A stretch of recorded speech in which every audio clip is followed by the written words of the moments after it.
Yesterday already I have discussed about the significant figure और मैंने कुछ रूल बताए थे कि how can we find the number of the significant figure.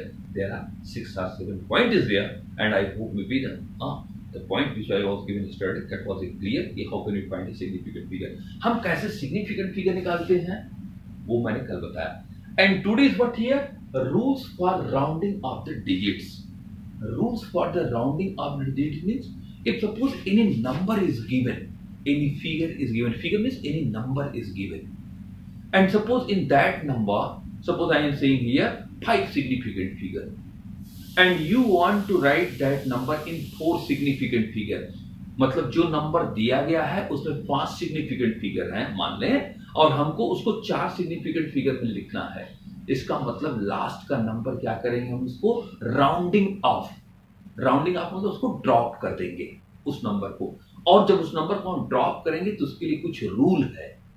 And what that rule that I am going to give here. What are the rules for rounding off a digit.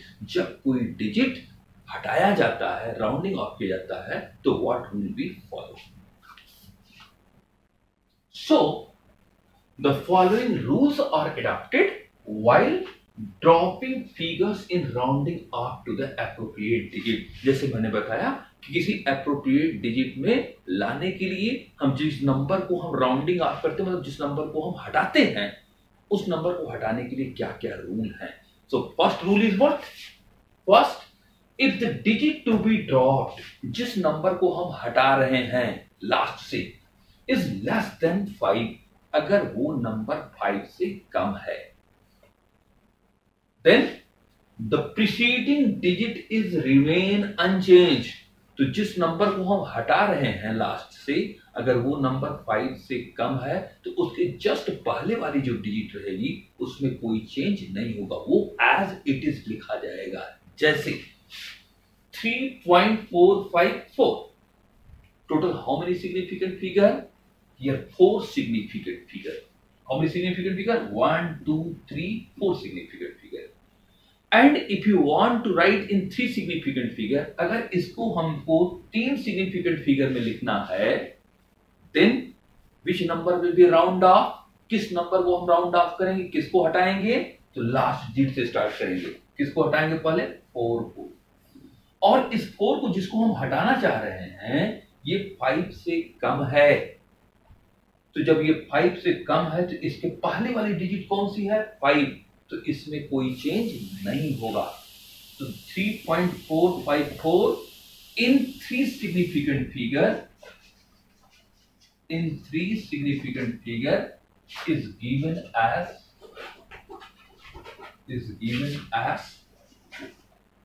3.41. And now how many significant figure here? 3.45 1 2 3 significant figure. तो इसमें 4 significant figure, हमको लिखना है 3 significant figure में, तो हम last से एक सिग्निफिकेंट एक नंबर को ड्रॉप करेंगे. तो इस नंबर को जब हम ड्रॉप की, तो ये जो ड्रॉप कर रहे हैं नंबर 5 से कम है, इसलिए जो प्रीसीडिंग डिजिट मतलब इसके जस्ट पहले की जो डिजिट है उसमें कोई चेंज नहीं होगा, वो जितना है उतना ही रहेगा. जैसे हम कहते अगर ये 3.474 होता तो जब 4 को हटाते तब भी ये 7 ही रहता है यहाँ पे. It means if the digit to be dropped is less than 5, the preceding तो just उसके पहले वाली, जिस डिजिट को हम हटा रहे हैं उसके जस्ट पहले वाली digit is remained unchanged. Second rule is what here. अभी तो मैंने बताया अगर डिजिट जिसको हम हटा रहे हैं वो 5 से कम हो तब क्या होगा. अब क्या है? if the digit to be dropped is more than 5, जिस डिजिट को हम हटा रहे हैं, राउंड ऑफ कर रहे हैं, अगर वो 5 से ज्यादा हो तो उसके जस्ट पहले वाली डिजिट क्या होगी? बाई 1 इंक्रीज कर जाएगी. If the digit to be dropped is more than 5, then preceding digit is increased by 1. तो उसके जस्ट पहले जो नंबर हम हटा रहे हैं अगर वो 5 से ज्यादा है तो उसके जस्ट पहले वाली डिजिट एक नंबर से क्या हो जाएगी? बढ़ जाएगी. जैसे for example 3.458. Total how many significant figure? 1 2 3 4. When you will write in 3 significant figure, in 3 significant figure, in three significant figure.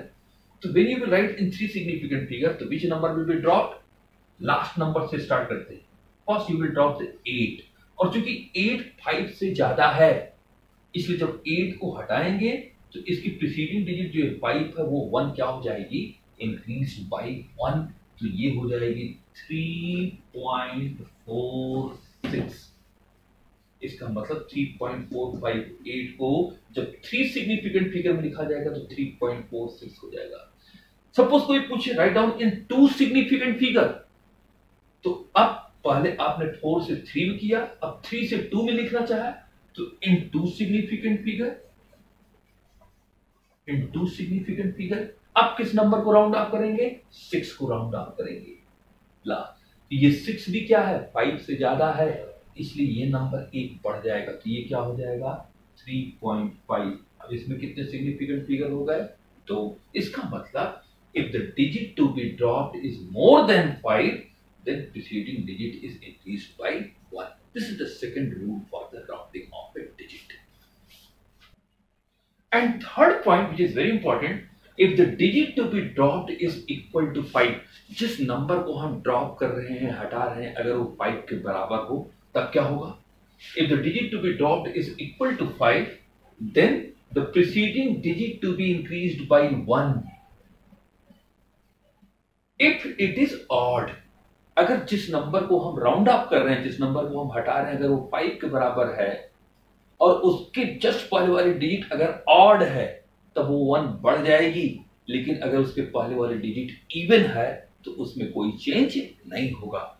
It means if the digit to be dropped is equal to 5, then the preceding digit to be increased by 1 if it is odd but remain unchanged if it is even. For example, 3.475, there is 4 significant figure, and if you want to write in 3 significant figure, then which number will be round off? This number 5 will be round off. और जिस नंबर को हम round of करने जा रहे हैं 5 के ही बराबर है, तो हम देखेंगे अगर प्रीसीडिंग डिजिट ऑड है तो ये 1 बढ़ जाएगा, और अगर प्रीसीडिंग डिजिट इवन है तो वैसे ही रहेगा, सेम रहेगा. तो ये 7 इज ऑड, इसलिए जब इसको 3 सिग्निफिकेंट फिगर में लिखेंगे तो 3.475 is written as in 3 significant figure as 3.48. ये 1 बढ़ जाएगा क्योंकि ये ऑड है. लेकिन 3.485 अगर होता और इसको हमको 3 सिग्निफिकेंट फिगर में लिखना होता, इसमें 4 सिग्निफिकेंट फिगर हैं. If you want to write in 3 significant figure, तो इसको हम हटाएंगे और जिस नंबर को मैं राउंड ऑफ कर रहा हूं वो नंबर 5 के ही बराबर है. तो हम देखेंगे प्रीसीडिंग डिजिट ऑड है कि इवन, एंड ये प्रीसीडिंग डिजिट 8 जो है वो इवन है, और अगर डिजिट इवन रहेगी तो इस पे कोई चेंज नहीं होगा. तो in 3 significant figure this number is given as 3.48. These are the basic rules for rounding up or dropping any numbers. Maybe some more point is also given in your book, but what point I have given, that point is very important. Please all of you go through it here, and tomorrow I will tell you here how can we apply the concept of the significant figure in addition, subtraction, multiplication and division. And now your this topic is completely